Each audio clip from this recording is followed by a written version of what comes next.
much pitch randomization and volume randomization happens when they play and all that.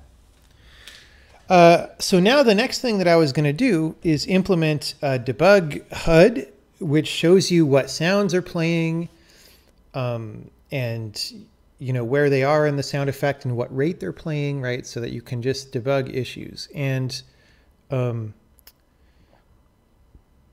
was going to start just by copying the one from the witness, but then make it more elaborate and sophisticated because I can think of some cool stuff that we could use. And then there's also another thing, which is that our backend right now only supports stereo output, and that's a problem. So I probably won't get to it tonight. I certainly won't get to it tonight, but I want to sometime this stream expand the support in the backend from just stereo output to like all the way up to 7.1, 5.1, and whatnot. I don't know how I'm going to test that. Maybe I can bring home like a 5.1 system, or maybe I can set Windows up to think it's using 5.1. Anyway, we'll do something. So that'll be a few streams this week, I'm sure. Are there any questions about that, about the game plan here? Because I am gonna close some windows and update Sokoban because I forgot to do that. Oh, conflicts.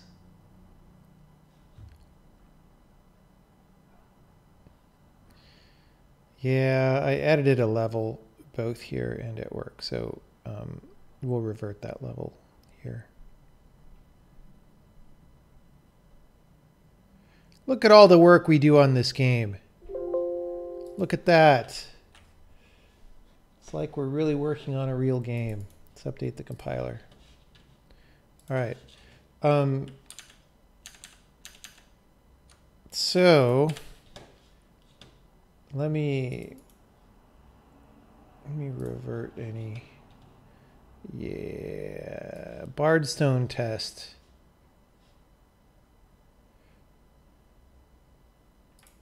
Let's revert all that.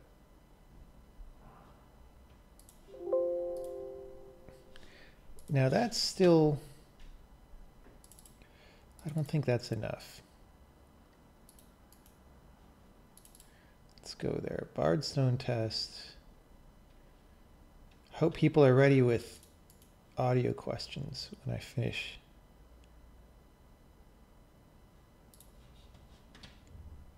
Delete unversioned items. We need to do that as well. All right. All right, that's it. So we compile, we run. All right. Let's start on a level that has Creative Commons music so that we don't get banned by YouTube or Twitch. Here's how I control what level I'm starting on. And I think that'll do it, right?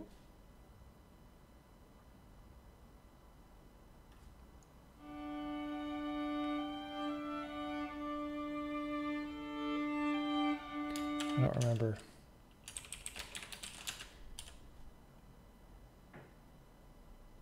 I'm pretty sure this is Creative Commons. All this music is temporary. We're of course going to do something better later on, but yeah.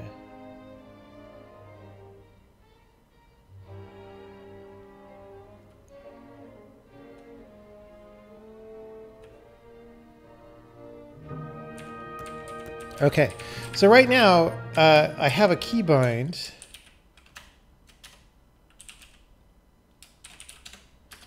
Here that says F2 toggle debug mode audio, but when I press F2, nothing happens. So our goal is going to be first to make something visible happen when I do that, and then we'll make it go. How is the desktop audio compared to my mic audio as well?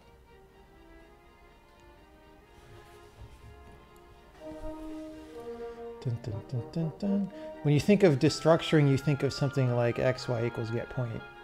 That has nothing to do with polymorphism. But it's a different person saying that than who asked it.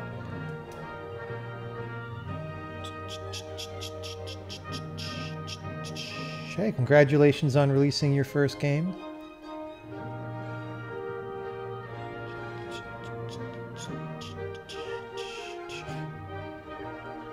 Oh, you worked on Islands of Nine. That's cool, man. That's yeah, that's a serious game. Congratulations on getting that out.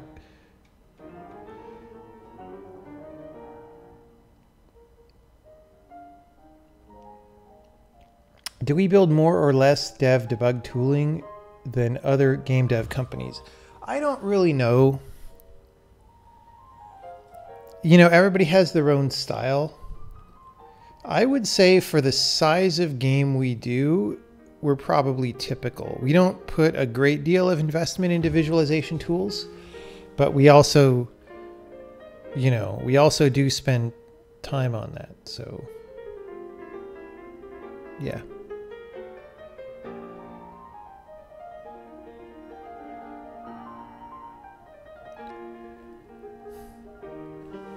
When you publish a library with C, you send a binary file along with a header file. How will something like this work in this language? Well, my preference is going to be well,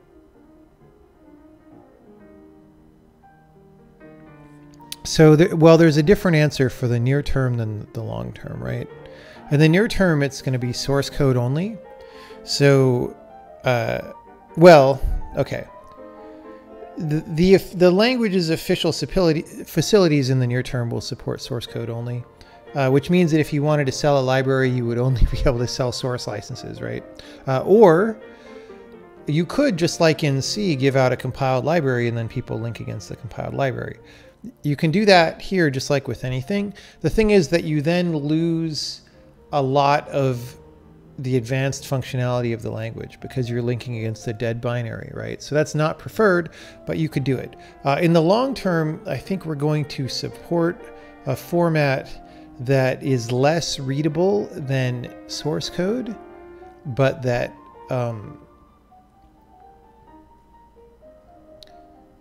that preserves all of the power of a source representation in terms of the ability to, you know, custom compile various procedures and do introspection on them and stuff. Maybe. I don't know. Introspection is a question that we have to bring up with people because, like, you know, maybe you don't want your library introspected. We'll see. Like, those decisions have to be made, but, you know, the goal is to get the base language out first.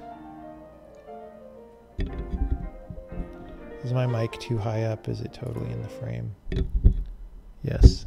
Let's put it down here.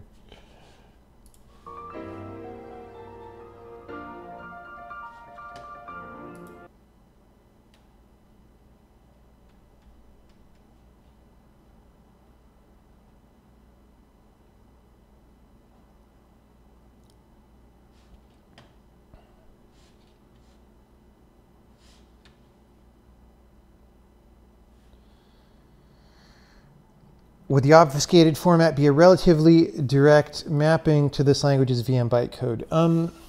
Well, it's undecided. It would either be bytecode or it would still be a tree representation, right?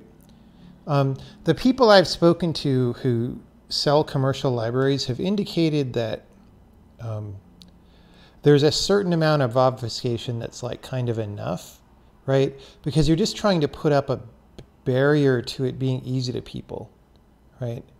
If people really want to go through a lot of effort, then, you know, there are libraries to reverse engineer x64 machine language back into ugly source code and stuff, and people will use those if they're sufficiently motivated. So, you know, it just has to be enough. But what that means in terms of this language's functionality has to yet be determined. So we're working on the core language first.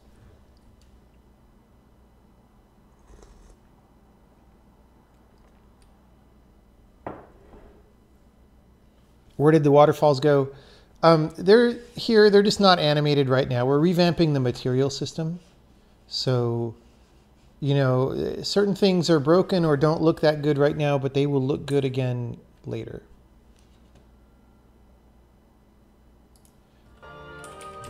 Okay. So let's go make sure toggle debug mode audio actually does something. Oh, it's developer, is it key map?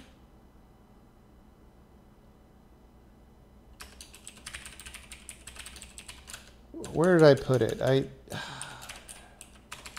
Toggle debug. Player control. Okay, unimplemented. Toggle debug mode audio. Okay. Debug draw audio info is not debug draw audio info. Let's go to HUD. Where's this? Where's debug draw shadow map? I just want to be consistent about where this program is so slow. God, you're searching like 100 files. It should be instant. Player can, what?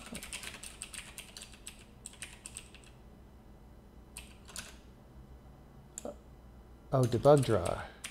Right, HUD. This HUD is for the, sorry, this is for the game HUD that the player sees. Debug draw is like the developer HUD, right? So debug draw, let's call it sound info.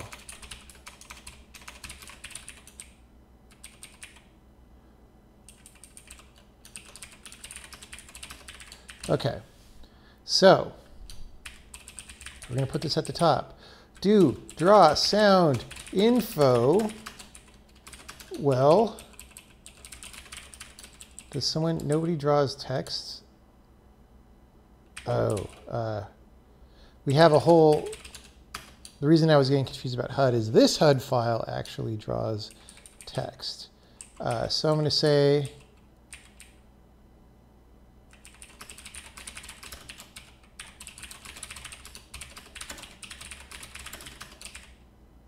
we're just going to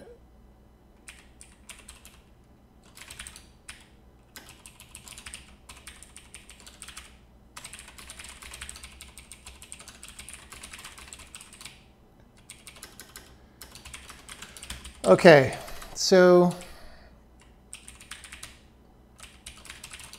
not Bing, big, small. Okay, so we've got two fonts to work with, which is generally a good number.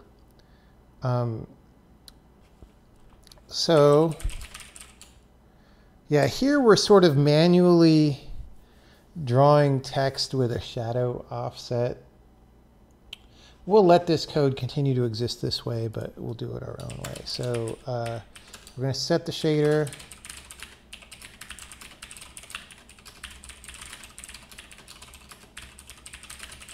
Okay, draw text here. So, well, let's just do it. Draw shadowed text.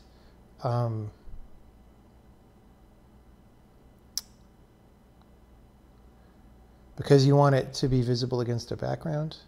So audio font big, say X, Y.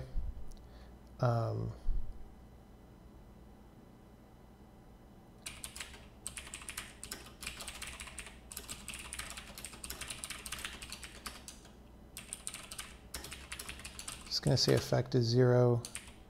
I don't know if that needs to be a specific type. Let's just say text. Let's just do that.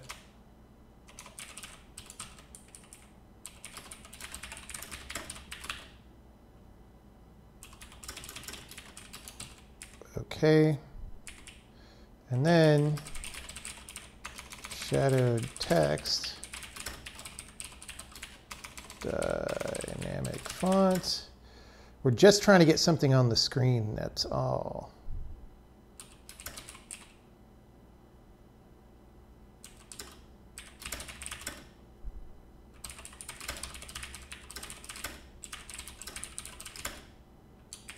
What is effect? Font effect flags.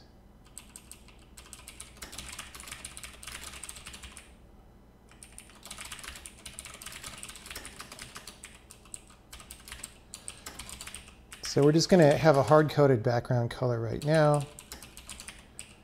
And we're just going to do this. We're offsetting it diagonally. So we have some get shadow offset.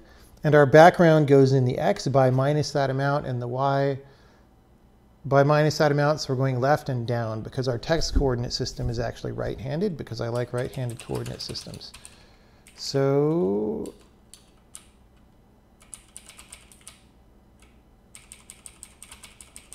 I don't know if we're going to have any float to int problems or anything. There we go. Okay. So X is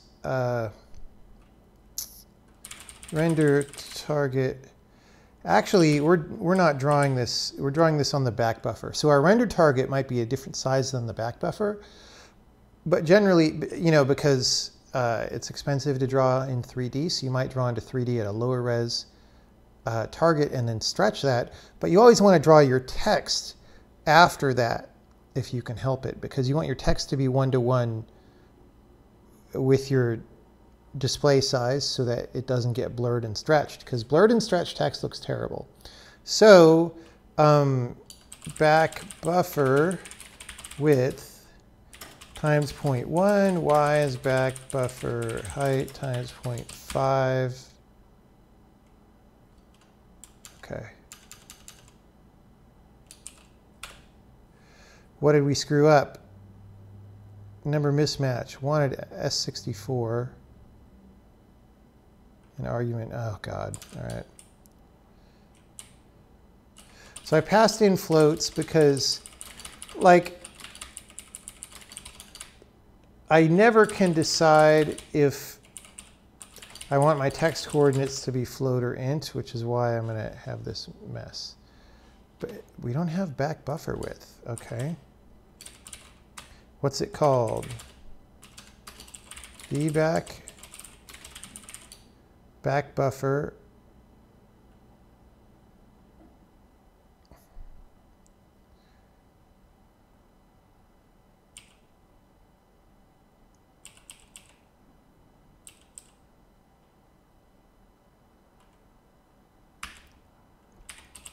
display width. All right, that's what. I think that's the right thing. Okay. FG color. Let's call this FG color up here. All right. Let's see what's going on in chat. What you up to tonight? We're doing audio stuff.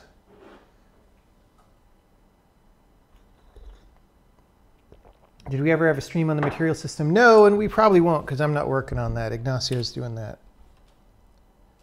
All right, so, well, I'm not seeing anything. Oh, and it's because we're never calling this. I defined do draw sound info.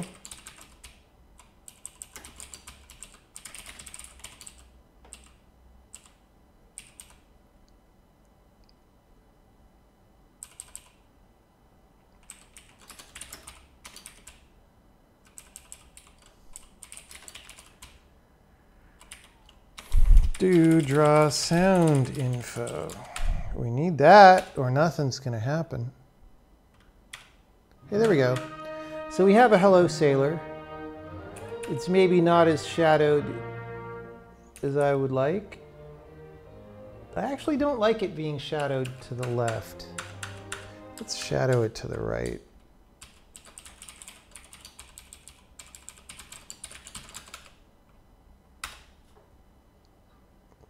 I like right and down. There we go. Okay, so I can toggle this. That's great. And then let's do another color just below that. Often programming is just about traction, getting traction like this. And then once you have traction, like once you've built the structure, now you can fill in the container. Like all of this is just getting ready to do the thing that we want to do. What's it called?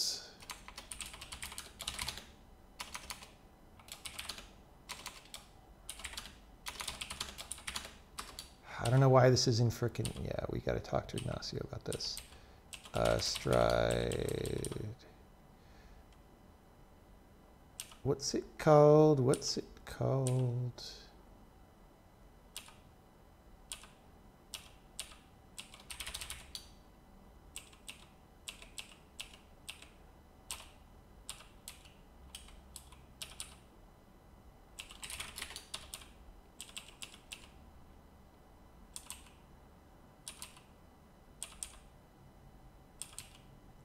We need to do a whole stream on revamping this. Oh, default line spacing. There we go. So whatever this font is, audio font big dot default line spacing. So we're going down by that much. And now we're going to do audio font small. Right.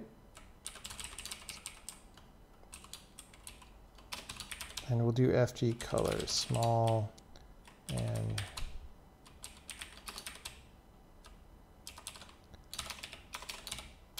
.5. That's great.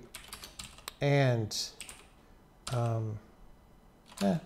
let's put it a little higher on the screen.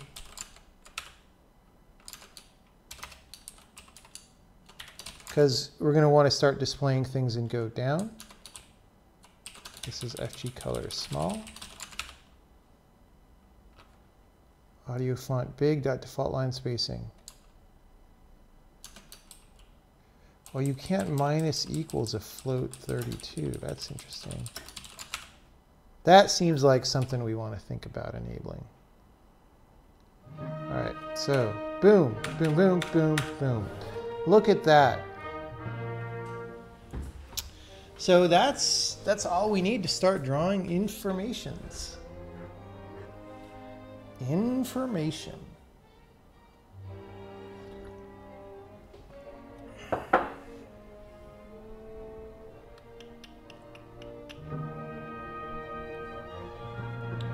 With the Unity build compilation model we're using, it will be a problem when building large programs on machines with relatively low amounts of RAM.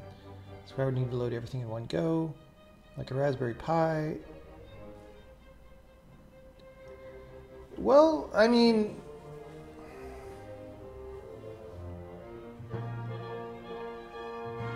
I don't know. I haven't thought about, like, how much memory does a Raspberry Pi have? And how big of a program are you trying to compile?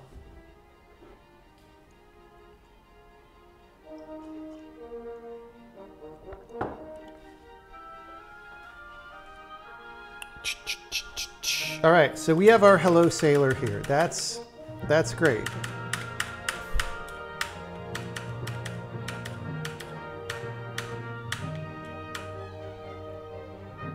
So now what I'm going to do is I'm going to go to the witness audio HUD and just kind of paste over some C++ code.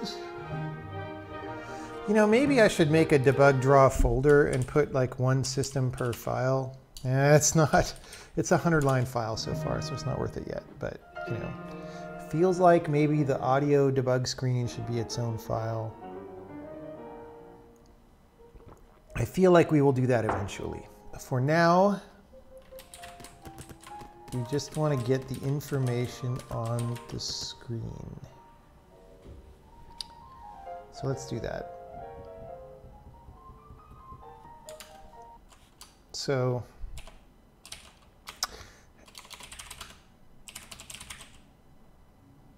I don't remember.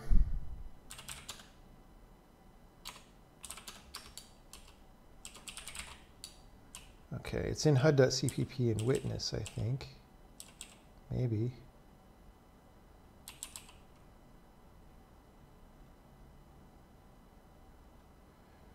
Oh, this is subtitles? Maybe not.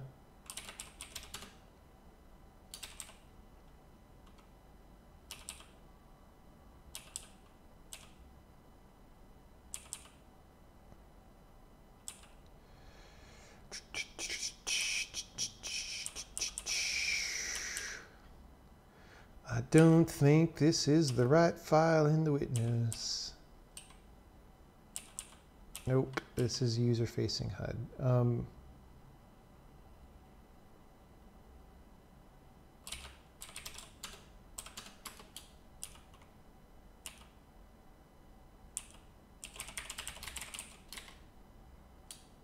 See, the audio debug screen is not in, this is like our rendering debug system. The audio debug stream is not in there.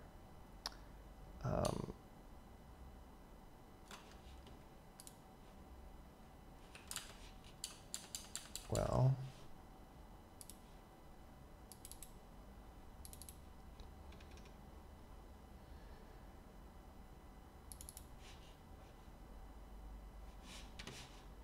this is popping up on a different monitor. Oh, God. Retarget projects, whatever. Just let me search. Let me search. Debug draw.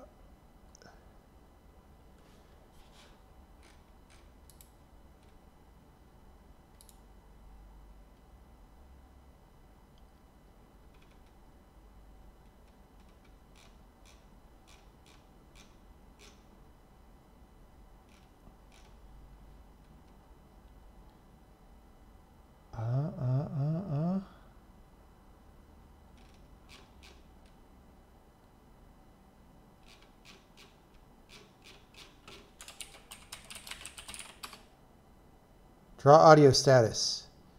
There we go. Oh, it is in HUD.cpp. Draw audio status. There we go. This is what I was looking for. So this is the thing that I basically just want to port over. And it just says like, well, there's, you know, we'll skip the footstep stuff because that has no analogy in this game. But here, you know, we copy some stuff out of the sound player about what are the sounds and what's the history. And we sort some things, and then we do draw stream entry, which just draws a line of text for every playing sound. So we're just going to paste-a-roni all this and cut it down and do all this. So, all right.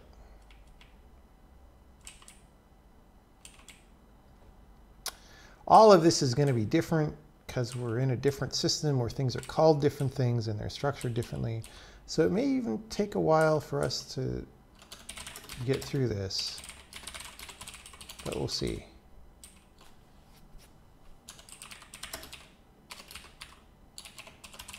Is it just called sound player?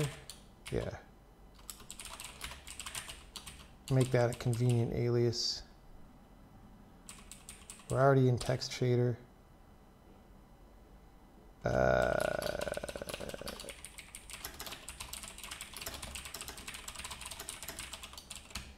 Okay. For these. Okay.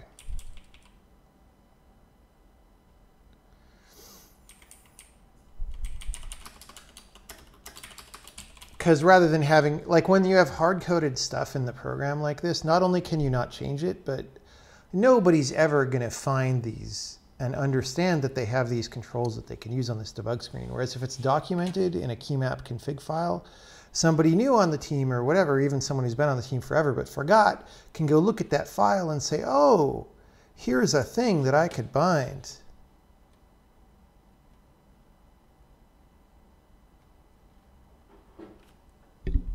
Yeah, you know, I totally have my ideas for what PUBG : Good Edition would be. We're just making so many games right now, I can't do it.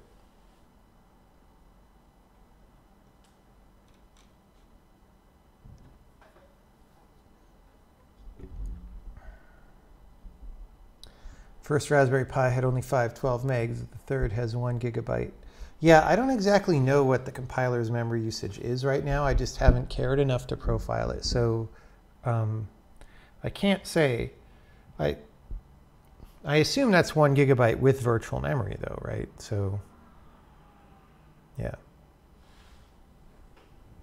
No, PUBG Good Edition is not called Fortnite unless you're 13 years old.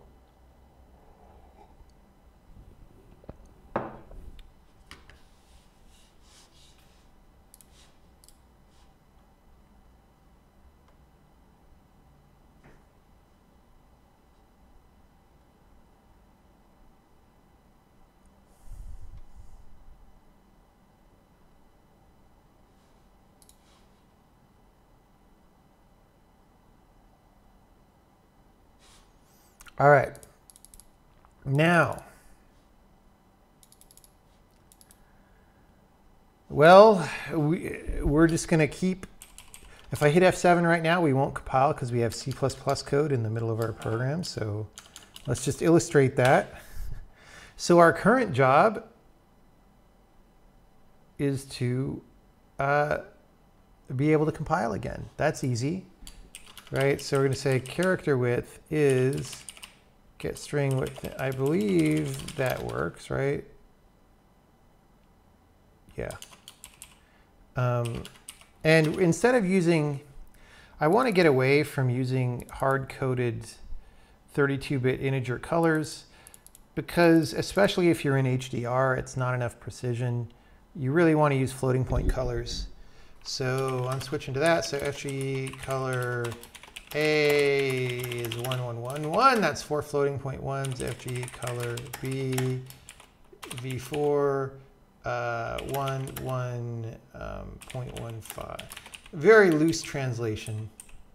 And then background color we don't worry about because our draw shadowed text is going to automatically do background color for now. Int retired is count retired decoders.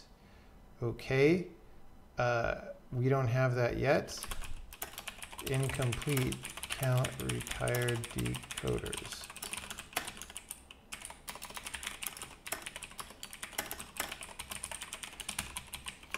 Okay, if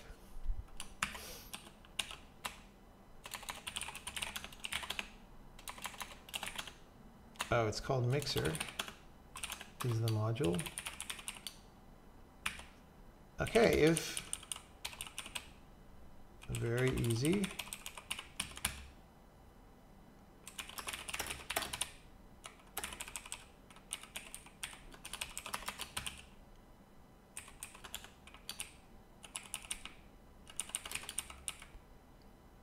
V4 1.1.11.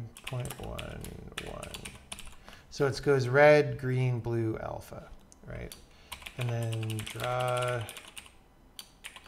draw shadowed text, font X, Y, FG, color, text, effect.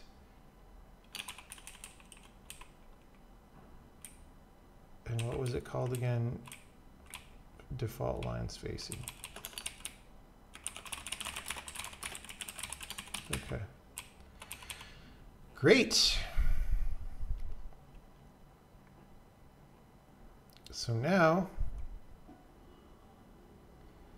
okay, text is tprint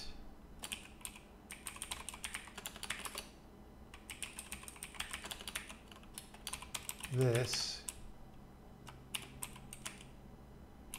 It's going to tprint and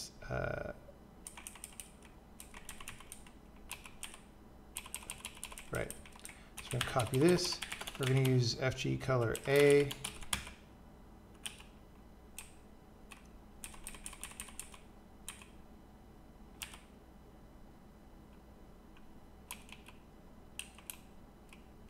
And then all this footstep stuff is going to go. For now, because we don't have that in this system.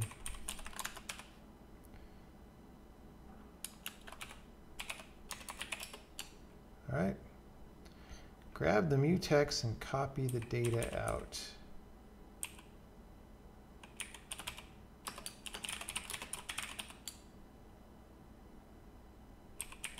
So lock player.sound mutex.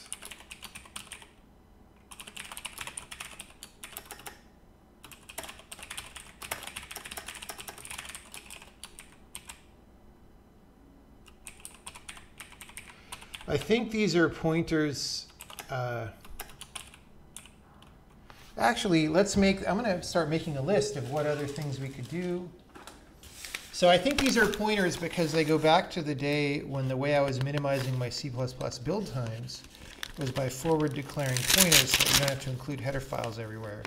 But at this point, that's a lost cause in C++ because it impacts performance too much. So,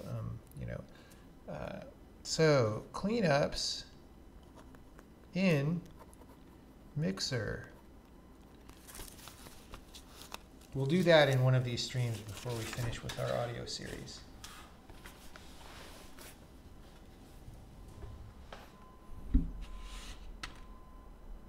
Yeah, Twitter is very, very frustrating. Even today, like just the amount of dumb things that people will say on Twitter, like, and it's not that dumb to them, which is why it happens. They're just like, they don't think that much about what you said, and they just blurt out the first objection that they think of, and you're like, really?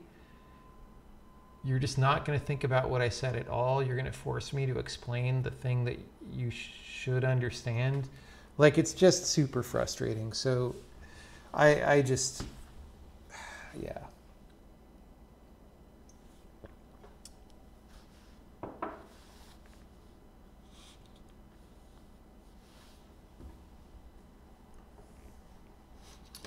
Okay. So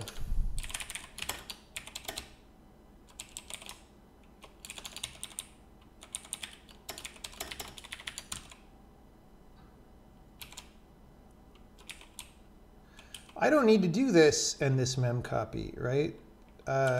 History. I can just say this is player.history, and we'll do a full array copy because we're a high-level language.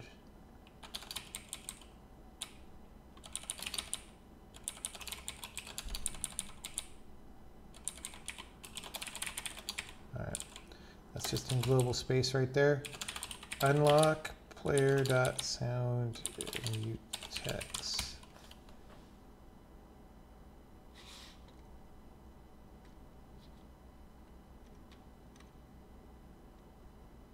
What do we do better than others? Only for dev, or does it also affect programs written in it? I can't explain that. I mean, you're asking a question that is answered by many hours of YouTube videos. At some point, we're going to have a summary that takes less time, which will be good. You know, we'll have a web page that you could read or some annotations where you can jump to what you want to know about. But right now, there's no good summary. So you can go watch YouTube videos if you're curious. Other than that, gotta wait. Gotta wait, gotta wait, gotta wait, gotta wait. Oh, thanks. I'm glad you like the games. That's why we're working hard on more games. Unlock. Why did that? Oh, redeclaration of text. That's the real problem. Okay. No, still. Oh. Why is it saying line 101 here, but it's reported? That's a bug. That's a bug in my new line. All right.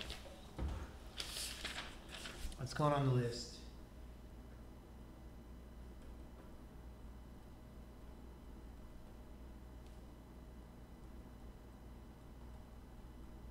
The compiler tries to be smart about context if there's a lot of blank spaces and like not report the context, but it's reporting the wrong line. It should report only this line, but it's reporting only that line. So there's a goof.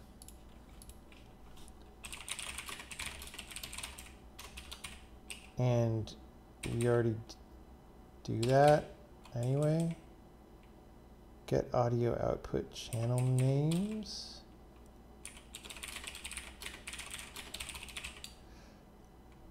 And instead of array adding, we're just going to return some temporary allocated stuff,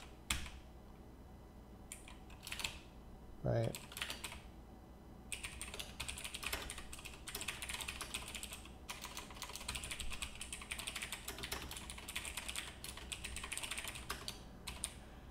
For handler.channel names array add, yeah.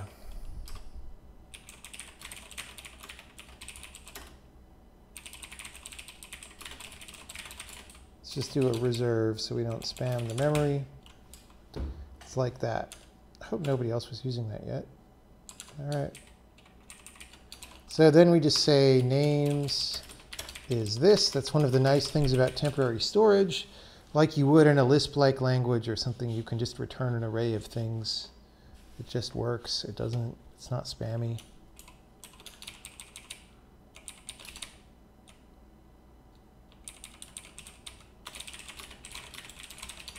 Okay.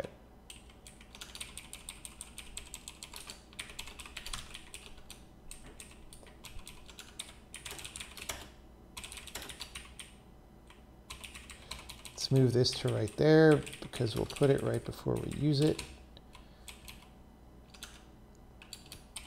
Channel is it index. Pre-pass to get the max magnitude for. We just say for history.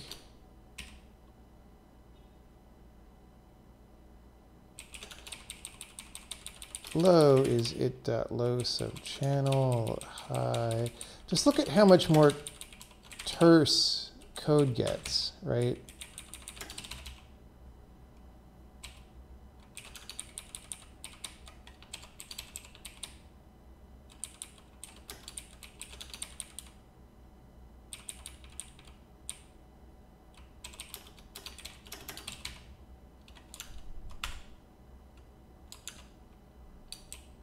All right.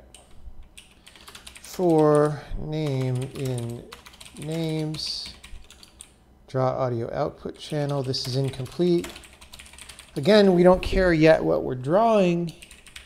We're going to make that a higher priority. But, you know, we're just, why are we reapplying shader text? Oh.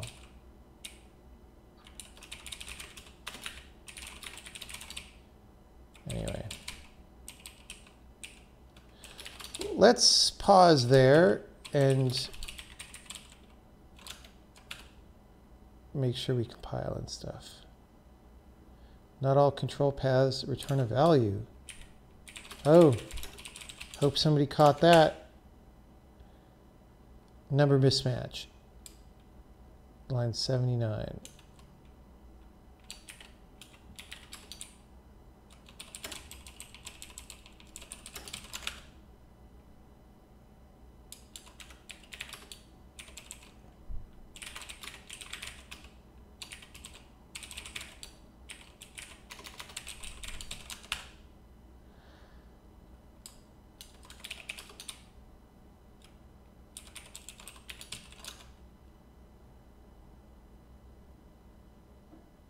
Oh, no, it's not there. That's the problem. It's this. Yeah, I never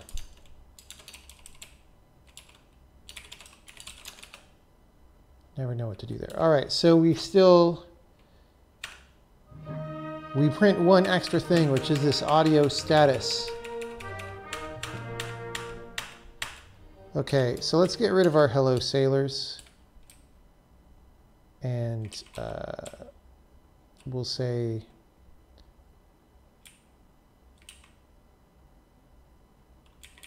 are we using character width? Yeah, not yet.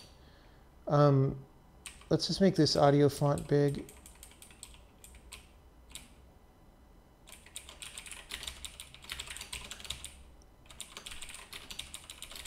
And we'll make this font big.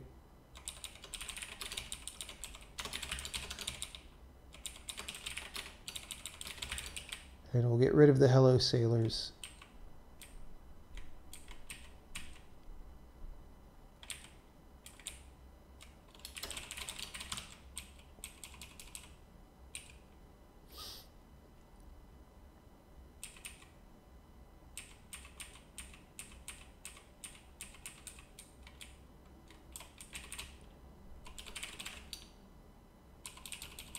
All right.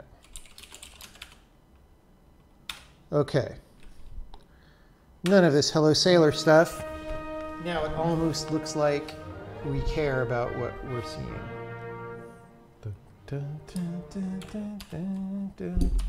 Still not very exciting, but we're getting somewhere. Ever read Infinite Jest? Yes, I have read Infinite Jest.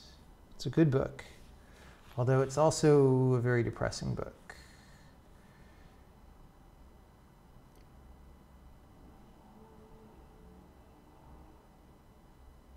Oh, there's someone streaming The Witness. That's cute.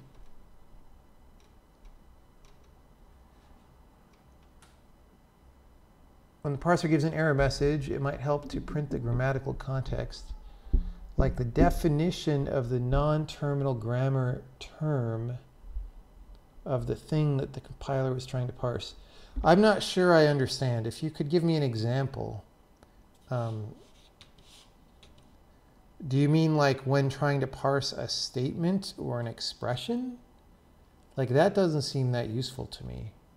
And that's not really a concept. The way our parser works, we don't have that concept, so we would have to put it in, and it doesn't sound very useful to me. But if you mean something else than that, then yeah, maybe. Okay. You know what? We're going to have to. Well, let's do a print. Let's see if we get any print there. Right, left, right, left, right, left. Hey, those are our audio channels because we're outputting to stereo. That's great. Let's do draw audio output channel. So that is another thing that we haven't even pasted. Draw audio output channel. So now we're digging ourselves an even deeper hole. Oh my God. All right. Well, let's put it down here. Even more C++ code. Draw audio output channel.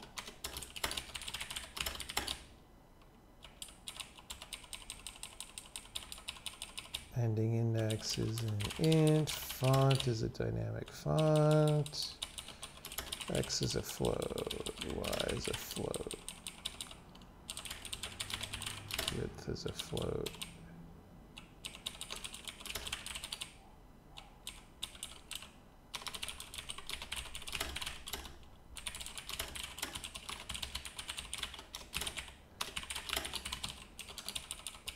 All right, so we're providing dividing by 0 here.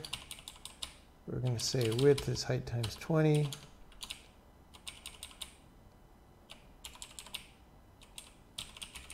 I see.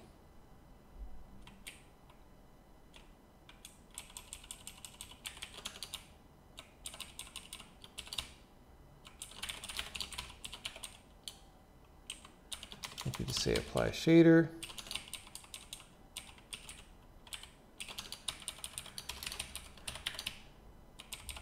This, we do define a background color because I think we're actually going to draw some rectangles.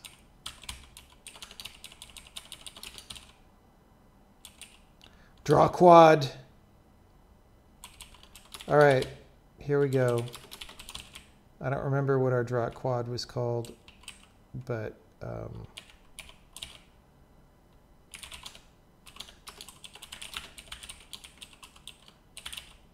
immediate quad here. Immediate quad. Float, float, float, float. Okay. Undeclared identifier I. No apply shader? What? Oh, it is called apply 2D shader. Okay.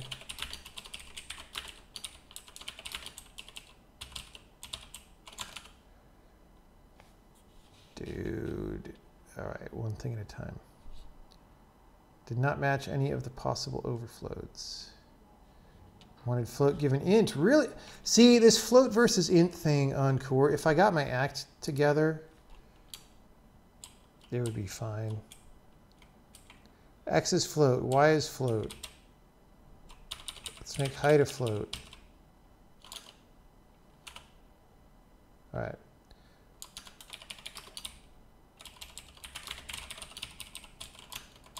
Let's just say index. Character width. Let's make that a float. We're just all, oh, it is a float.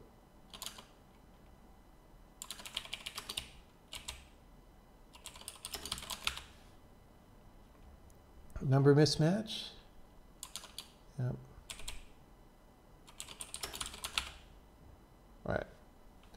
Do we get a rectangle on the screen?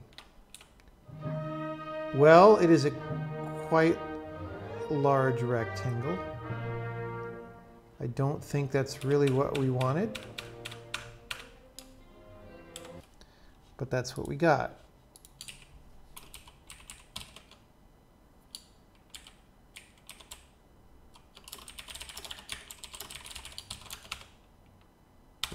Are we passing a terrible height?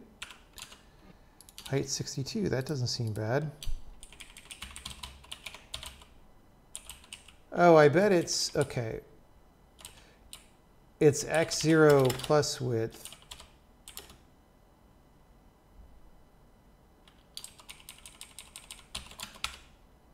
Yeah. So we went from like a relative coordinate routine. There we go. So this is where our sample history for the two buffers is going to be. Okay, so let's do some things. Rate is get audio sampling rate.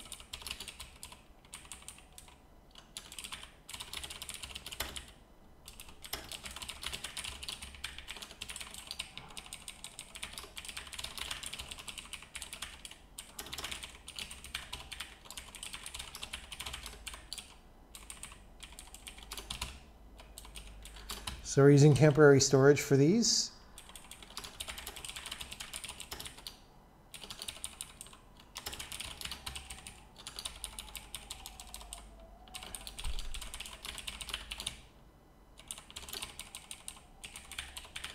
Okay.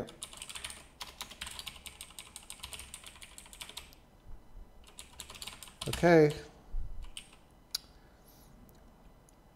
Now,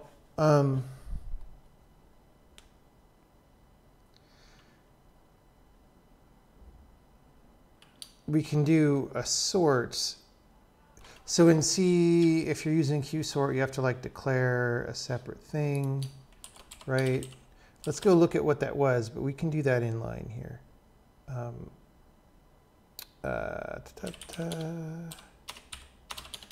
We had compare streams by ID.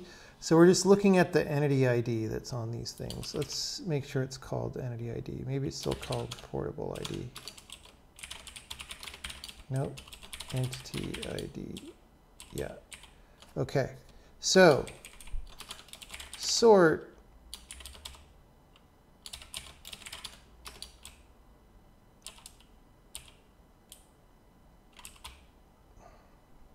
let's use quicksort.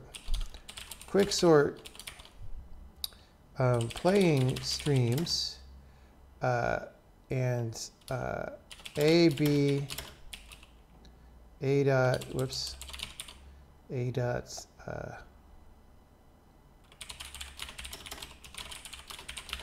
right? And then the same with silent.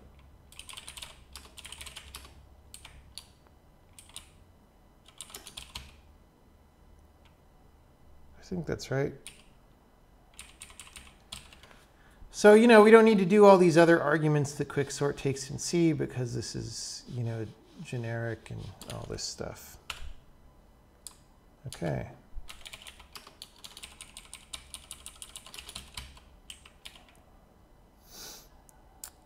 And of course, this is a polymorphic procedure that'll polymorph to whatever we need. And then we draw a stream entry.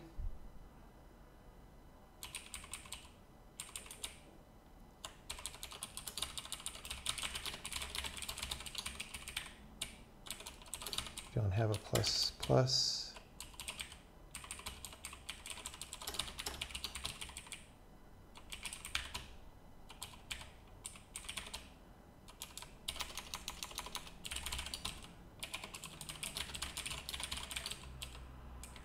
So we don't have draw stream entry yet. So that's fine. Oh boy, we got our colors.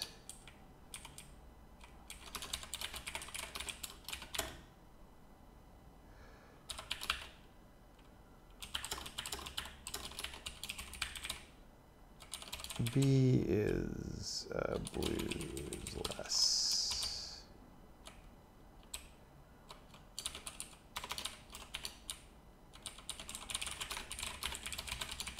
Okay.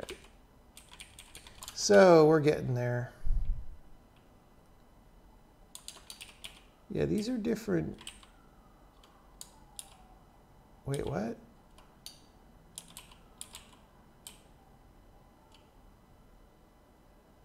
Now I'm confused about where we even were. Oh yeah, okay, we're here.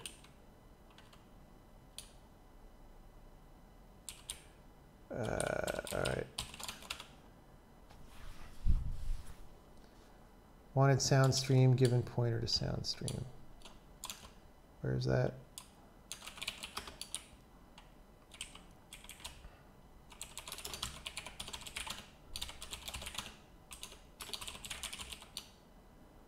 Wait, no? Oh, right. These think they're by value, but they're not. Those are pointers. Okay. We're getting there. We're doing so much typing. Nothing new on the screen. And the reason there is nothing new is because these are now commented out. Draw stream entry, which is yet another thing. Look at all this. Oh my God, draw checkboxes. We're not going to do those yet. Oh my God. But we're finally going to draw some text. It's going to be awesome.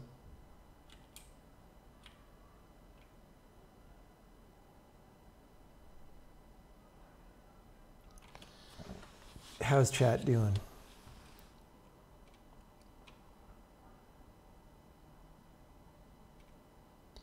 You seem to be keeping your graphics calls low level. Do you think it's better to remain somewhat low level instead of abstracting a lot with interfaces and classes on top of DirectX? I mean, what you just saw there was the abstraction. Like, saying draw quad is the abstraction on top of OpenGL that the rest of the engine uses. So I don't understand the question. Supposedly Fun Thing I'll Never Do Again is that's a good book. It's very entertaining. Very entertaining.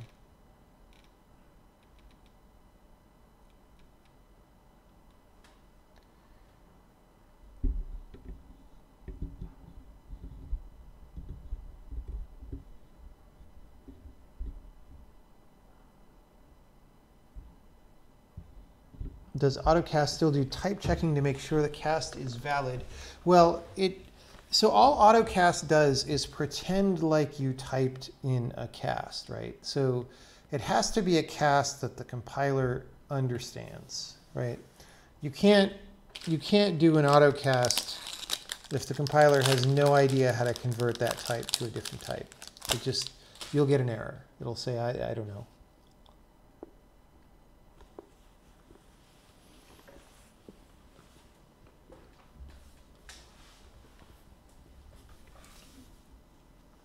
You thought Finnegan's Wake was easier than Gravity's Rainbow? What kind of weirdo are you? I'm going to heat up some more tea. Back in a second.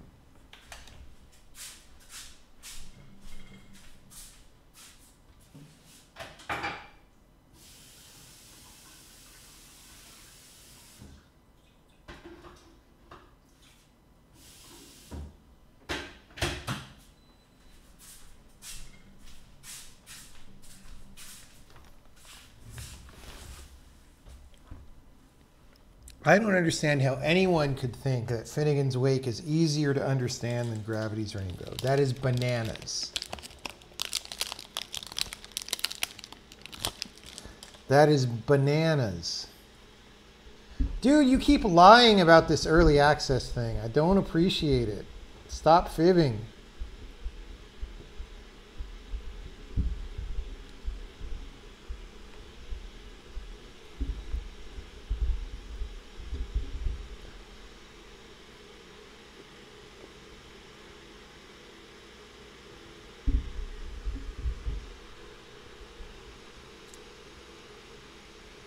Yeah, you did save us from that circle, and it was the 17th time that you had said, hey, if we get out of this, then do I get early access? No, the first time was the time that counted, and we didn't get out of it. So that's the time that I said yes was the first time.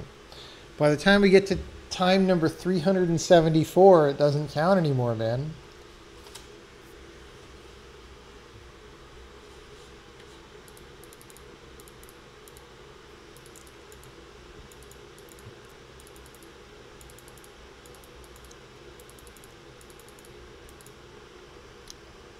I've been doing good. A lot of work to do. I haven't been doing much PUBGing lately. Although I did play a lot during the event pass. And I got the cool glasses that you need to chicken dinner on Sanhok in order to get. So that was good.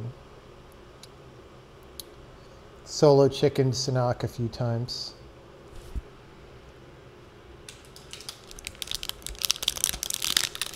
Okay.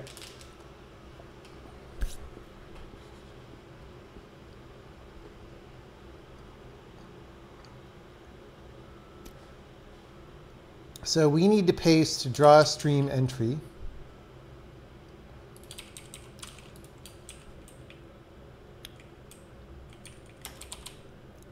I don't think I pasted this yet.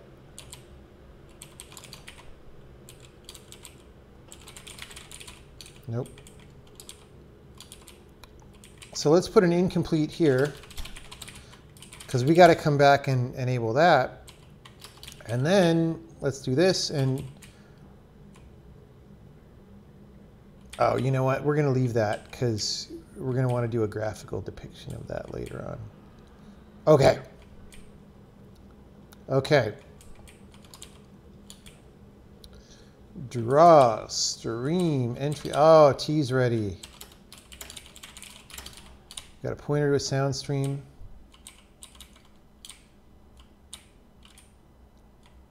Did I V4 these or?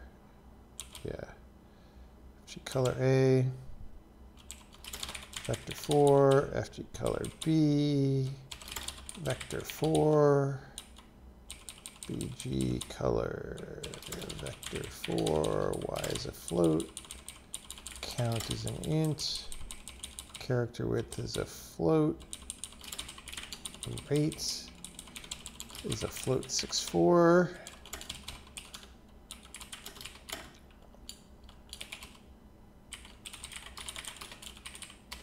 Small, get rid of the static buffer, checkbox width, font dot character height times 1.1, bitmap margin. Look at all this bitmap stuff that I'm not even going to turn on yet.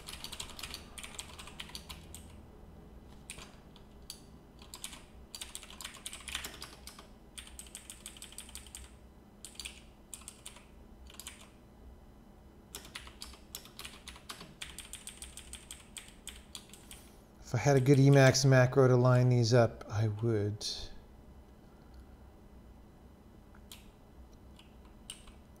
All right.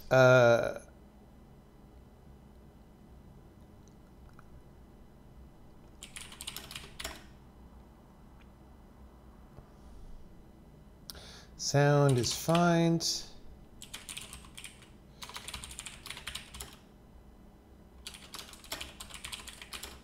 Clean up. The sound stream actually stores the entity manager ID, so we don't have to actually guess about this. But for now we do. Sigh. This will be wrong in some cases. It's fine, we're just getting started. Okay. we're looking for a sound entity in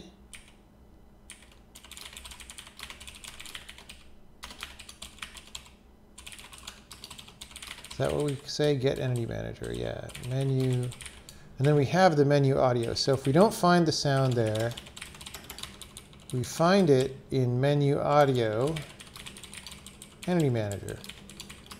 If sound, no sound return, if sound.entity type is not equal to issued sound return,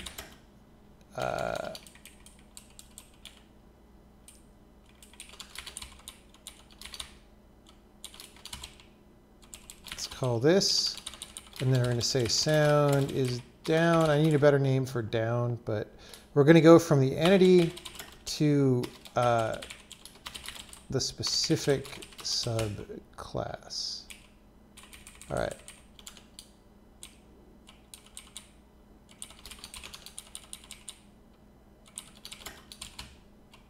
All right, let me grab my tea. Grab my tea. This is basically the same eye tracker that all the streamers use. All right, back in a second.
Okay.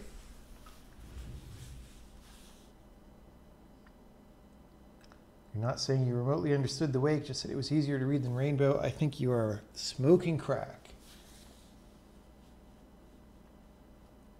Choice between struct, pointer to struct, how does it differ? You have to be more specific with that question. How does that differ when? And how and why? And hootenanny. Okay, we're not going to draw any checkboxes for now, because those are just for toggling whether it's on or not, which we will deal with later.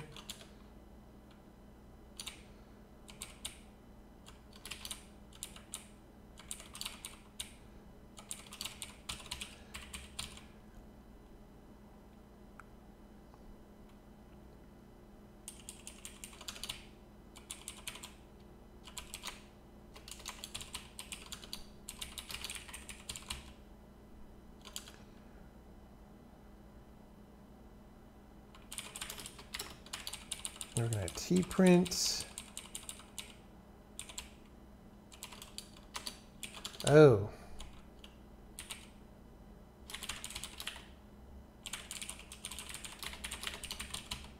Because we want to format this. We format our entity IDs a little bit differently than the witness does. So we do that. We draw a font line.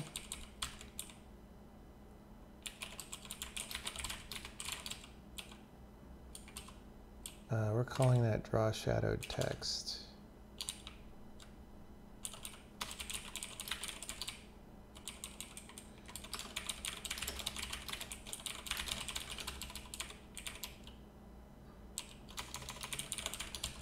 Okay.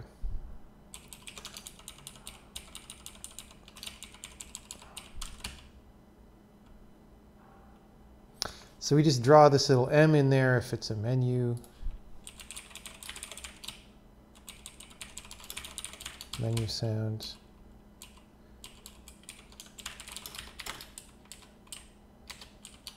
And then, so sounds can be all these different categories. And we want to just print a different string. Right? So if the sound category is equal to any of the following, we do things. Don't need the breaks.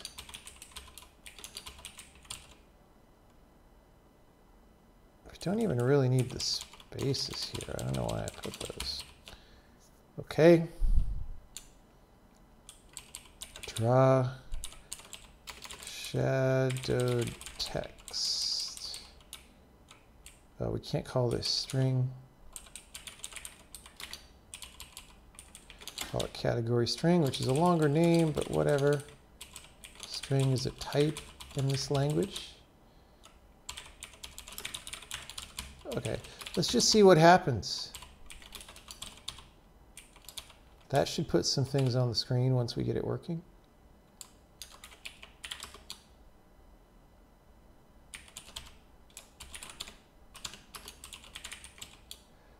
Ah, it's sound.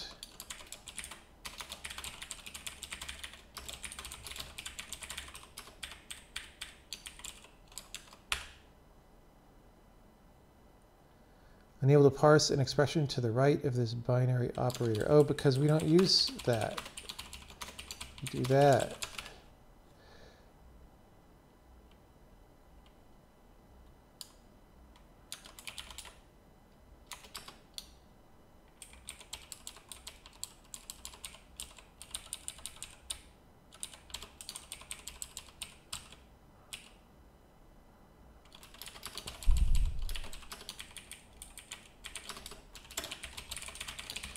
And then we want incomplete here because we plan to do those. Find is not found. Proceed. Oh, right. So because we're calling it with an integer,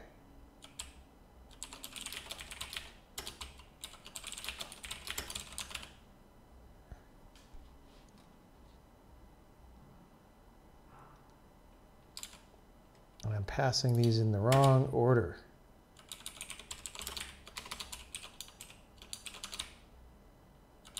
Passing these in the wrong order. All right. Is it called entity issue sound? Yep.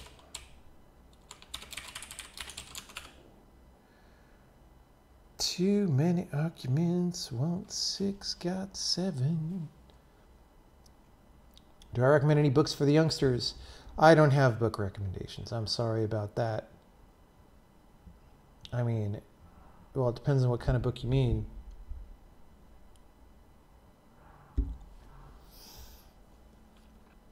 Line 285. Font. Text, foreground, background, XY effect. Font.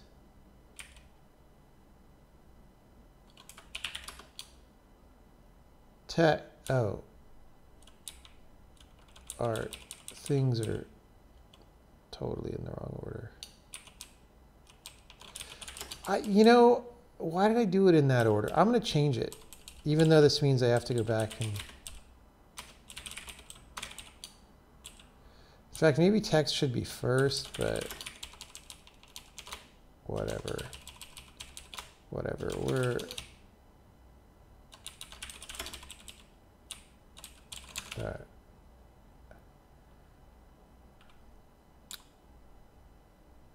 Wanted vector 4 given float 32? Why is that a float 32? Oh. Wait, why does it say argument 4, but it's drawing argument 5?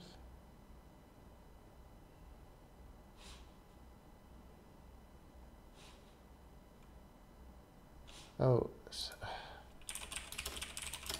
Okay, that was messed up. There's too many things on, oops. Too many things on the stack to push that on the stack right now. Okay.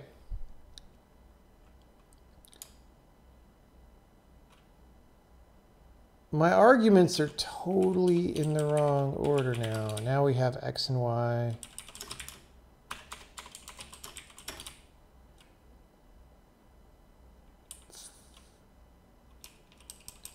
And we're not doing background color, which is why we had the wrong number of arguments. Maybe I should do background color, but I'm not. Wanted 6, got 7.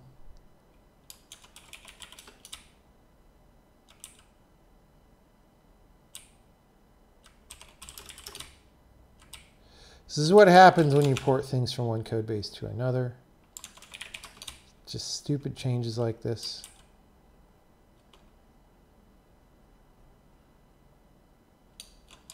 So draw stream entry.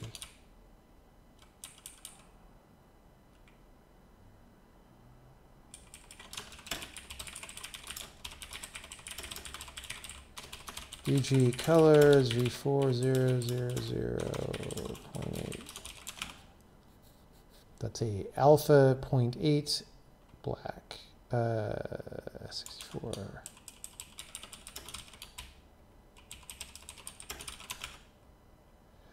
Character width. Frickin' character width. All right. Finally. Hey, we have exactly some lines per sound effect that start to show some data. They're alternating between white and yellow because that is what we did to make it more readable.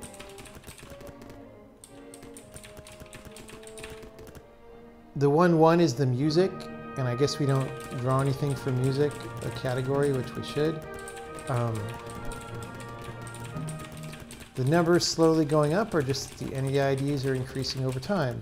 So that's great. After all this typing, we finally got to a place where we can see some things. Right? If I push some blocks, we're going to see more.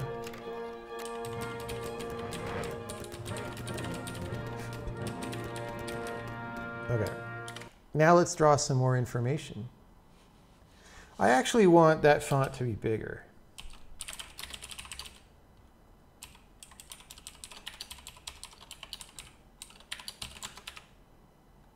Because really now. All right. That's going to be good for us. Let's start this out higher up the screen.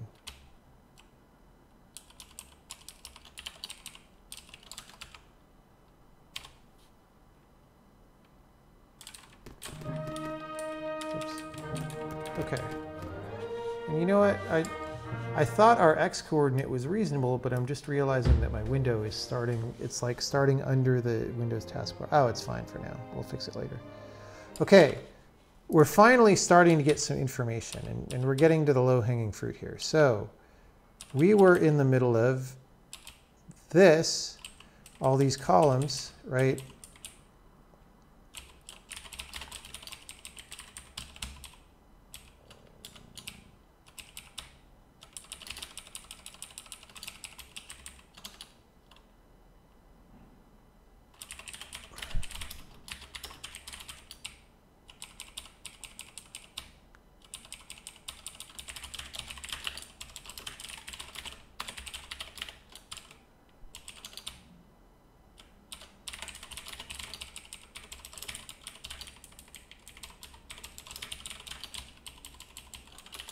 Right?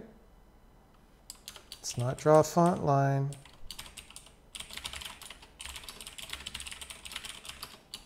And then this X and Y, we're not doing background color, doing X and Y, X and Y. All right.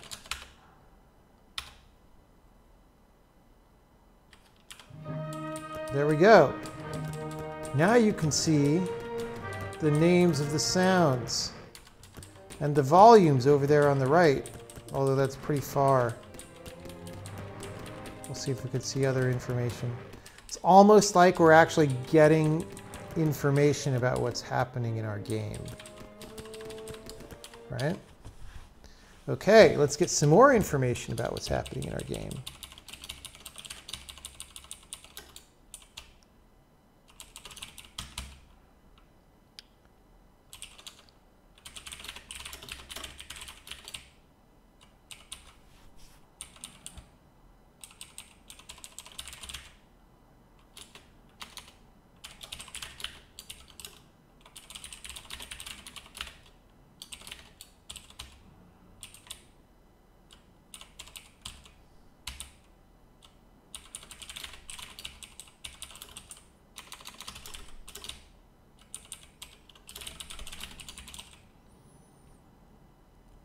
And then how many channels?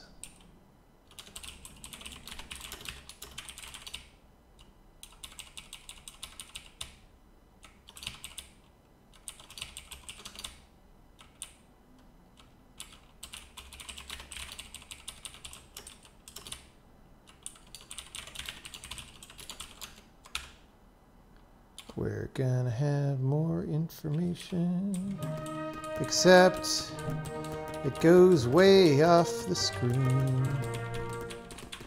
So let's pull those numbers in.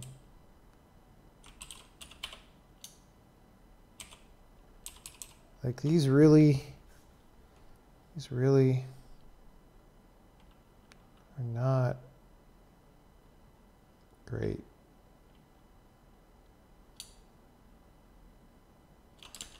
But wait, it's character width?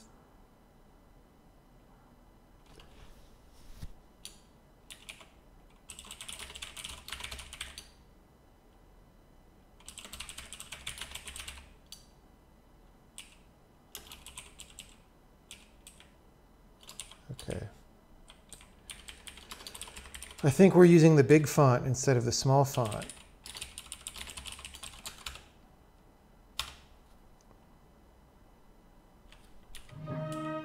Nope. How is that even? It doesn't seem right.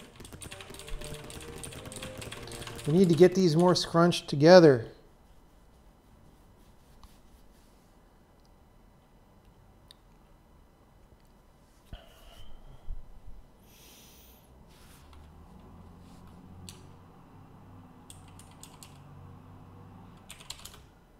Whatever.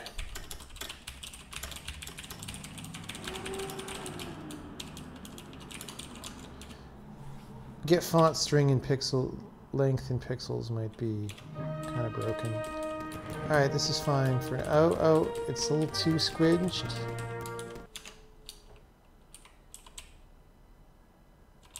This is a stupid hack.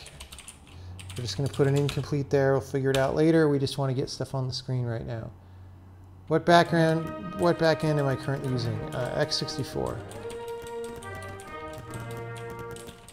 That's still not going to be quite enough, but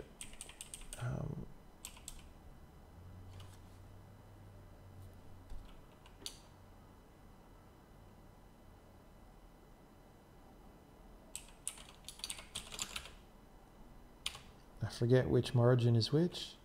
I should name them better. There we go. I just wanted more room between the entity ID and the string that says props or whatever. Okay, so this is fine. Our audio name is probably a little gratuitously wide. Okay, that's good. And then after volume,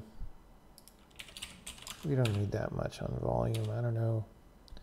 You know what's going on? There we go. There we go. Okay. Now,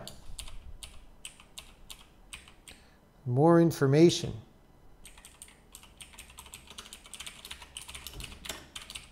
Tprint. We need a more convenient way to print floating point numbers than doing this, but whatever. For now, this is how we do it.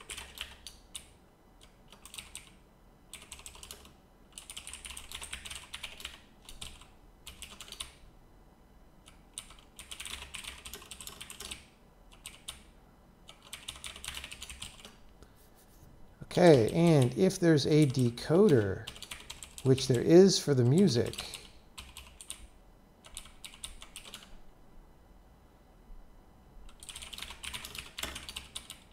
tprint, whatever pages, decoder, pages, count, shadowed text, font, pages, line, X, Y, FG, color, effect.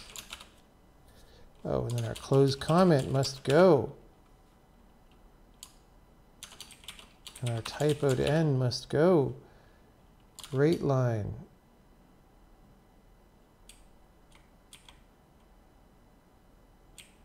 Why did I call this rate line? This is T line.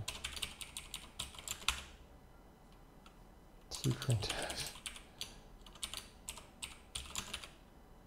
All right. Now, there we go. See, so this is the number of pages, that thing on the right. It's the number of pages that are currently in cache for a dynamically uncompressed OGG file, because we don't decompress the whole thing at once. So that's how we know that that's not running away, and it isn't. So that's good. Okay, that's everything that we're going to want out of this procedure right now. So this T equals 29, 30, 31 is telling us where in the sound effect we are. It's a 2-channel source effect. We're playing it at 1.0 rate.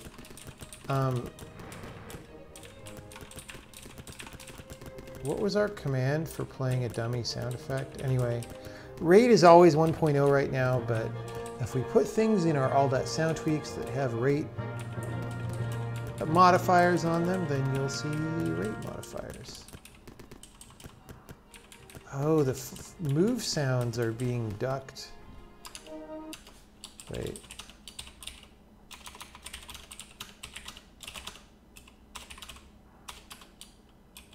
Okay. We got to get rid of this hard-coded stuff. Move sound. Yeah.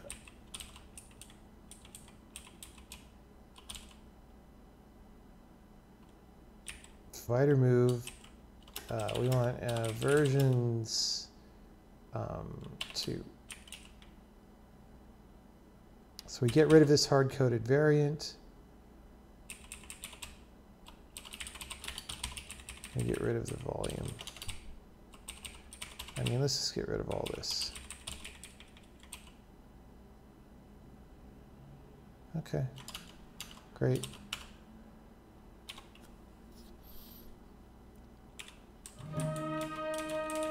Whoa, that didn't work.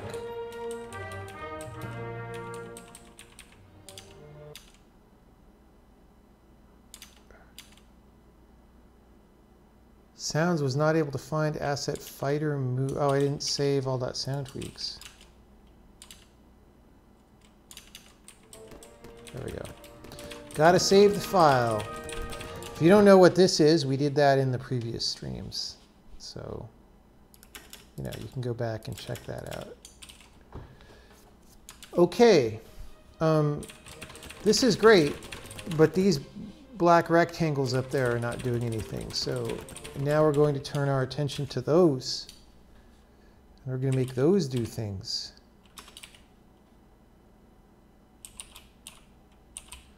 Which is what happens here.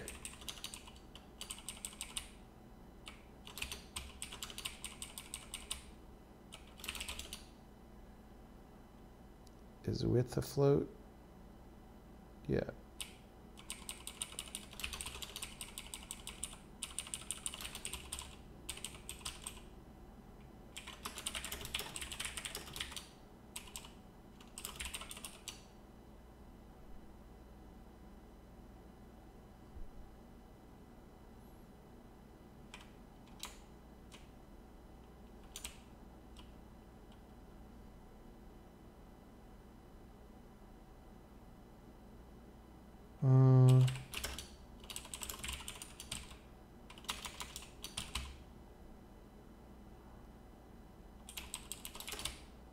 Right, that's how we do that. Getting confused.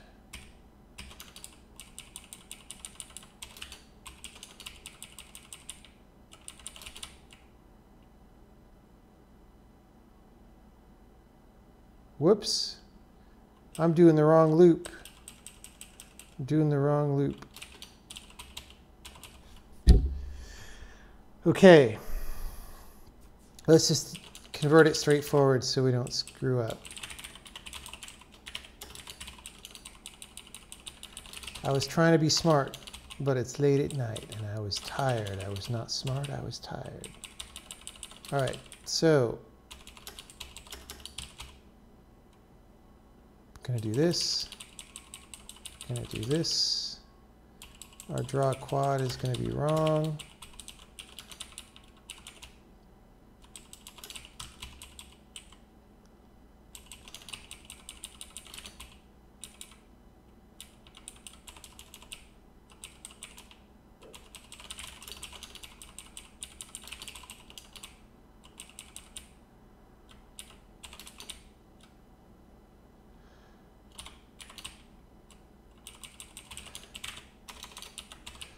Apply 2D shader, shader's text, and not draw a font line. As always, it's draw shadowed text font name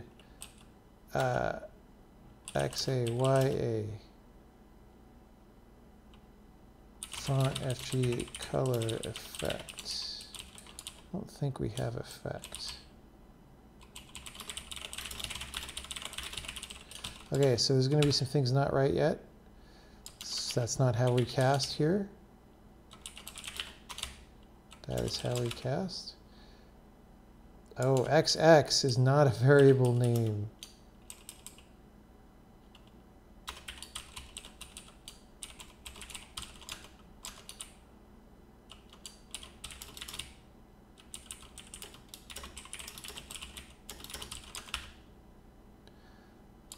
Undeclared identifier I, right?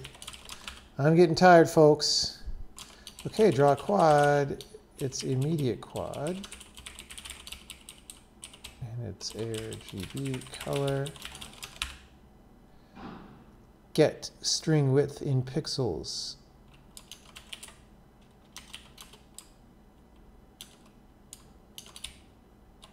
Autocast that. Draw showdrids. What does that look like?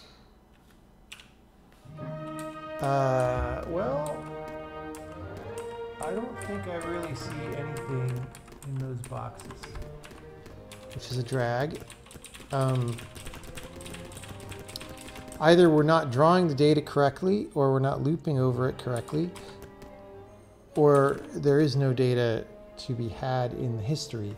The audio system may not be saving the history, in which case we need to go do that.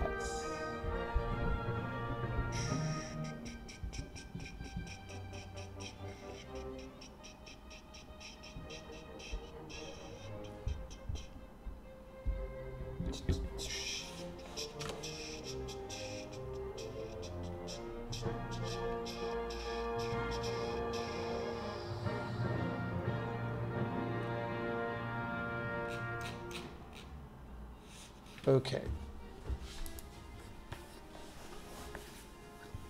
Well, oh, we are getting the names of the channels, though. You see them right there left of the rectangles. It says left and right. That's good action. But we are not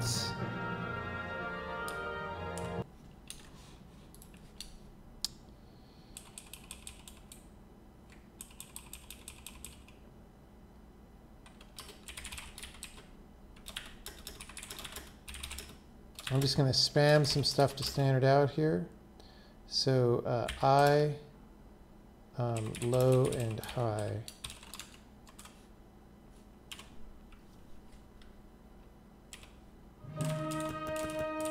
Oh, we're spamming. It's making us go slow. It's all zeros. All right.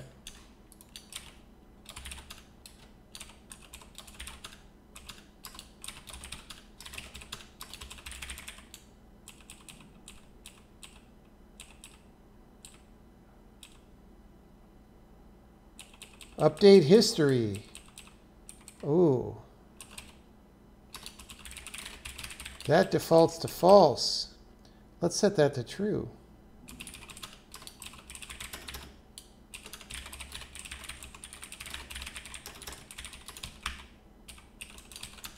See if that helps. Hey, look!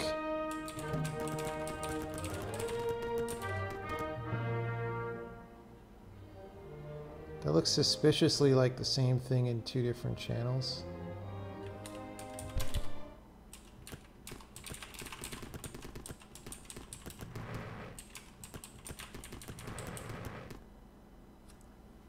But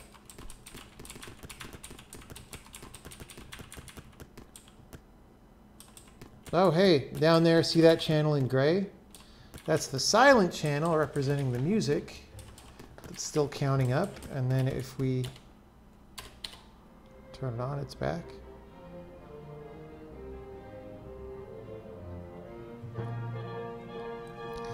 This really looks too much the same between the channels, but I don't have a good test sound for that right now.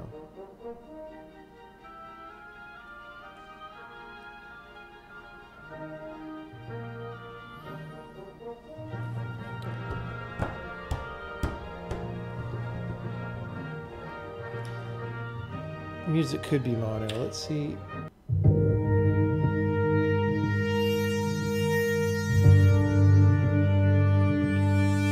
It looks too damn mono. Maybe we're accidentally playing everything mono. Like that could be happening right now.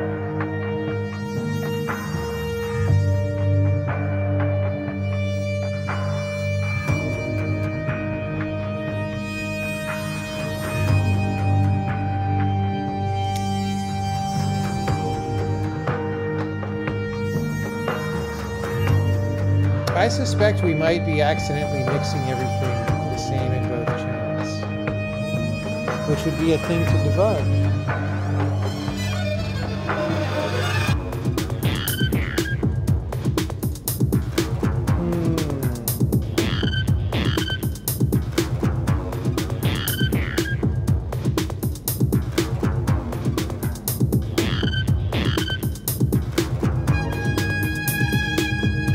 This is a song that we don't have the license to right now. We're not going to use it in the final game. We're going to have custom music, but I don't want to get banned by YouTube. So we want to investigate mixing into mono. That'll be a good thing to do on a different stream because you know, we're going to have to handle multiple, like if we output to 5.1 and all that, we need to make sure that we're outputting correctly to 5.1. So I feel like we're mixing everything into a mono mess. But this is enough to check in and be happy about. So I think we are now, this was how much I wanted to get done today. So we are now, oh wait. No, not quite, because we're just printing that 0R up at the top with our dummy retired equals 0. The rest of the incompletes in this file I could leave incomplete till later, but here I want to fix that. So count retired decoders.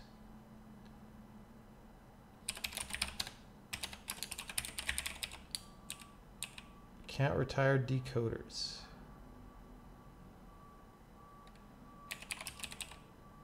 Don't we need to take a mutex for that?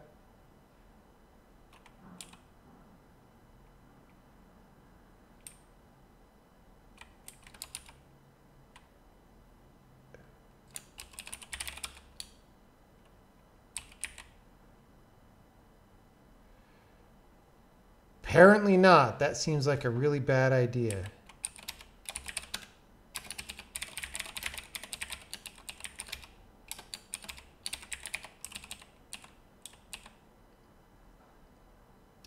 When we destroy a sound stream,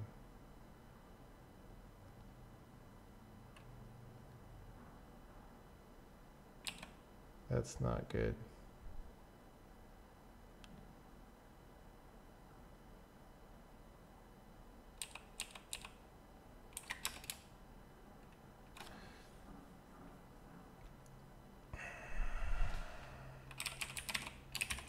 Why did we not need a mutex on that?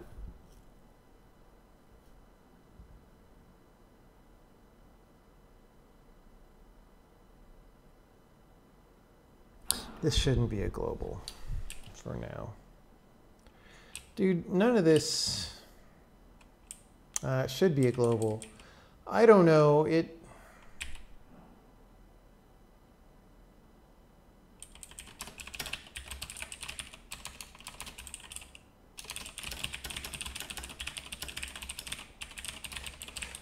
Right now it doesn't matter because this only happens in main thread for one sound player. But if you were to instantiate more than one for some reason, I don't know.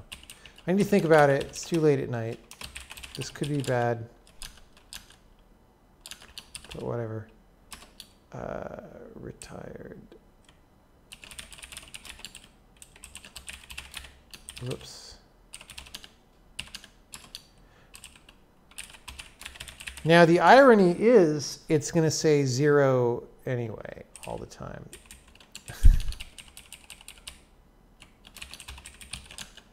Because we don't retire any decoders except for on rare frames when we play a different sound. So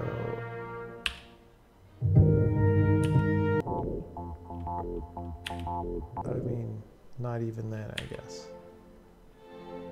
Well, whatever. It's good enough for now.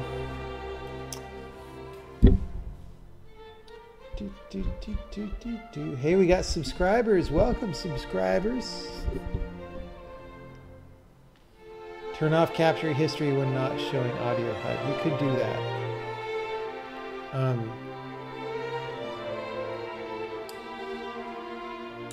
Yeah, okay. Let's do that. The thing is, no, let's not do it yet. Leaving this on, even if audio HUD is, since we want it to be newly updated, not stale, the frame we open the display. But what we can do is we can say, if developer do this, right? So in our shipping binary, we're not gonna do that. Only in developer mode. Thank you for suggesting that.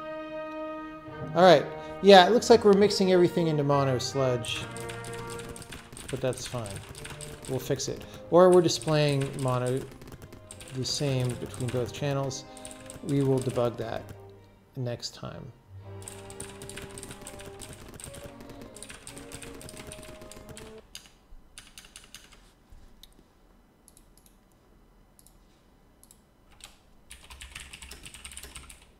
Any questions about anything here? Or general engine or language programming questions?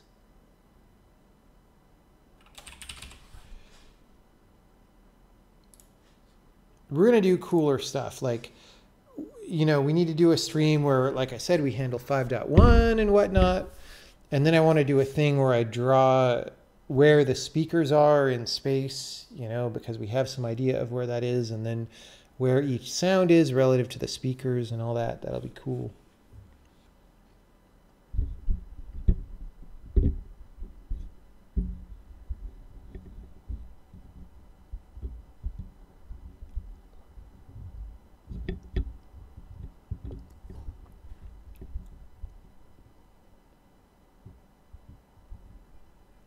How do you handle errors? Fail on first error or any error recovery. You mean for the compiler? It depends.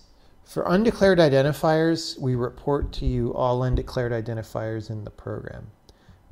For other things like semantic errors, we bail out after the first error right now because we don't want to have an error cascade like happens in C++. I think eventually when we compile during the semantic phase in a more modular way, I think we'll probably report one semantic error per file, or maybe even per procedure.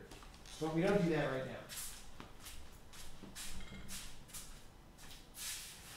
now. We just stop after one semantic error right now.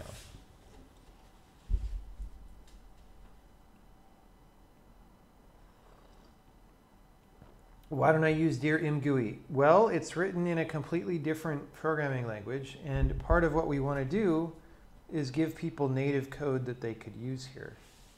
So, you know, I'm giving people a text drawing in the standard library that they can just use, as opposed to having to use something foreign.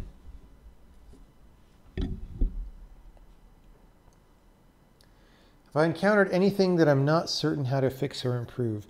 Mostly language semantic stuff. Like, I don't totally like the constructor situation right now, and I want to figure out something there.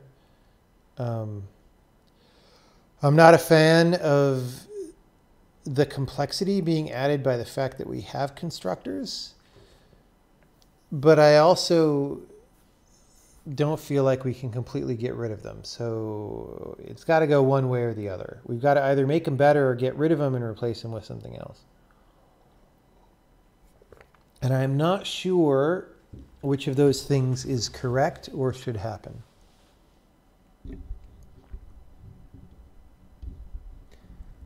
I don't think, I heard about this Elon Musk tweet. Look, I don't think that just because he tweeted that C++ is bad, that means that he follows the language or knows anything about what I'm doing. Don't be presumptuous. Busy people are busy. How long have I been developing this engine? Well, you could say since 2016. How long do I plan to work on it before releasing it? When it's done. When it is done. You run at compile time. Is this backed up by an entire interpreter? Yes. That is how that works.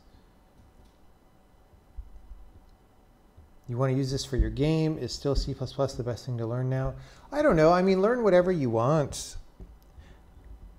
I mean, C++ is a really... It's difficult to learn because it's so large and complicated and nonsensical. So, you know, for the fun of learning a language, some other language might be better, honestly. Performance-wise, if you're going to try to build a real game, you still want to do that in C or C++ because nothing else is really in the same league. But that may change over time. Do the 2 quick lambdas in the quicksort calls I did get deduplicated? No, they don't. The reason is because we only deduplicate different polymorphs of like the same procedure text, but that looks like 2 different procedures. We don't compare the bodies of the procedures to realize they're the same. So no, in that case, we would generate 2 different things that are identical. We could fix that at some point, but it doesn't seem like a big problem.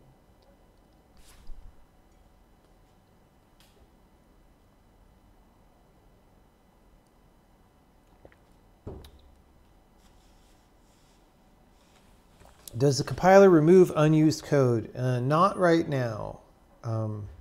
That should be very easy to add because we know what gets used and what doesn't. And I'm thinking that we will actually add lazy compilation for procedure bodies so that if you don't call a procedure or use it by value or something, like assign it to a procedure pointer, then it just never will even get it'll get parsed, but nothing past parsing will happen. And I think that'll speed up the compiler a fair bit once you start pulling in bigger libraries. Are we doing any code optimizations when not compiling to LLVM or C? No. No optimizations in the x64 backend for now. We might do some later just because when you do a small number of simple optimizations, it tends to actually be faster because you output less code and it balances out. But for the near future, x64 is for fast compile time. It's not for optimization. How much processing is done on assets in release mode? Not that much right now. In fact, our textures aren't even compressed most of the time. We just load bitmaps. We don't do texture compression yet. So we will do that. We just don't do it right now. Eventually it'll become intractable, like we'll start up too slowly from loading all these bitmaps. Is it possible to do Windows COM stuff? Yes. It is pretty easy. Whether that's a good idea, I leave open to you, but you could do it.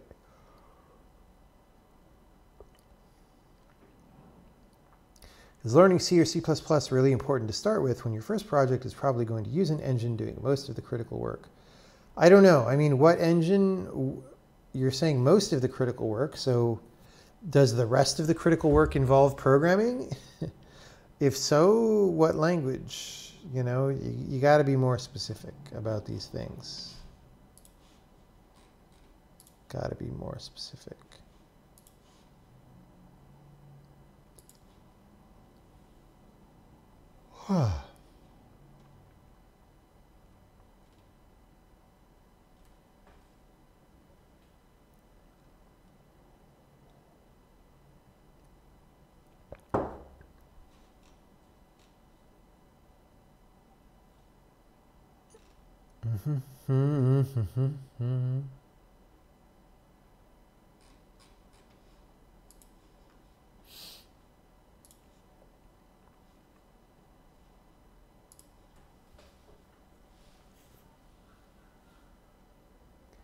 How do you decide what games projects are worth working on? Abandon things often? No, I don't abandon things hardly ever.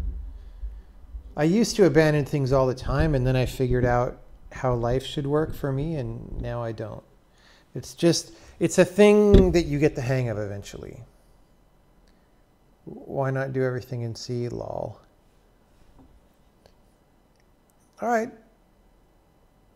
What do I do to stay motivated in my projects? I don't have a motivation problem generally.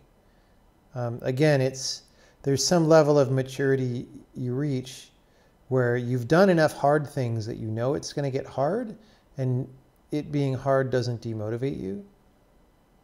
So then it's just about knowing that what you're doing is important, which hopefully it is. If it's not important, then maybe you shouldn't be motivated, right? So don't assume that you should be motivated. You really, if you're not motivated, you should be finding the thing that you will be motivated about. Any success in finding new patterns in invisible cities? I haven't looked at it again since that speech.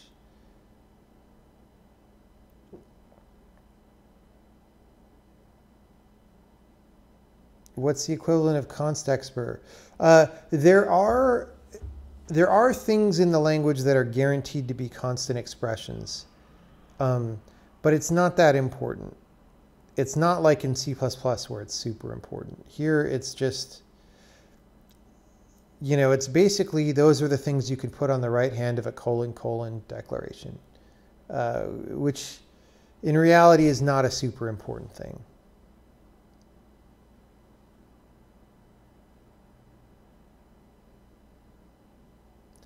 Would it be possible to compile this to WebAssembly? In theory, you could, because we have an LLVM backend. I think you could just make that output WebAssembly, I guess. I've never done it.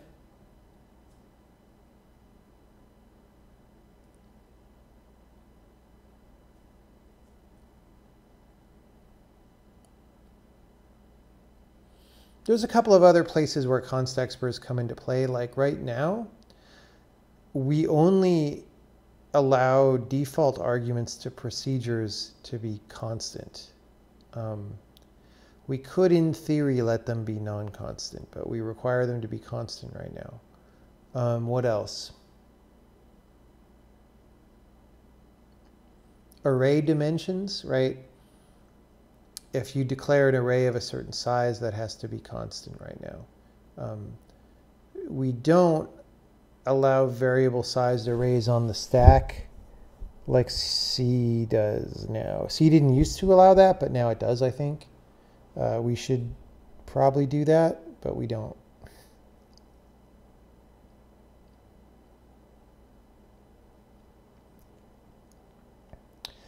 You guess what you meant was something that enables compile time string hashing. Is that of any importance or interest? You can already do compile time string hashing.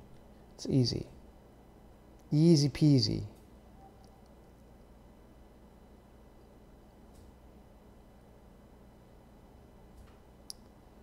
Easy peasy. In get font, do bitmaps for all ASCII character get created or just in draw font? And how many get cached? They only get created at draw time. Except I think we preemptively create all the lowercase letters or something. All the lowercase Latin letters. I don't know. But like if you're drawing something like Chinese, you don't want to pre-compute all the characters. That's bananas. You'll just die. So yeah, we do it on demand.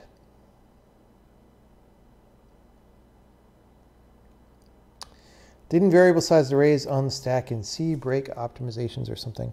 I don't know. I'm not sure what happens when you do that. It's not something that I do very often, but I've already had people complain to me about it that we don't support it directly.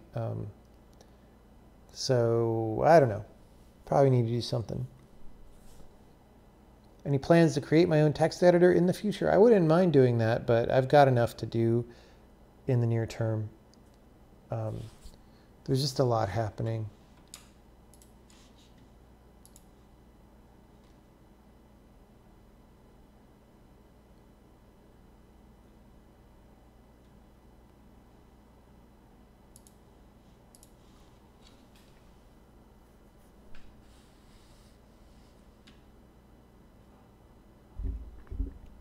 I believe we're using STB TrueType right now. Maybe we're using FreeType. Let's go look. I forget which one of those we're using. I've switched at some point.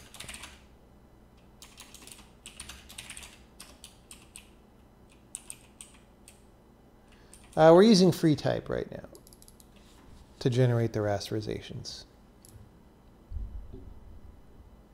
What do I think about Ready at Dawn announcing they are switching to Rust? I think it's an interesting experiment. I personally would not switch to Rust, but I'm glad that they're trying things. And maybe they will like Rust. I mean, I get the feeling they've already experimented with it substantially, so that's cool.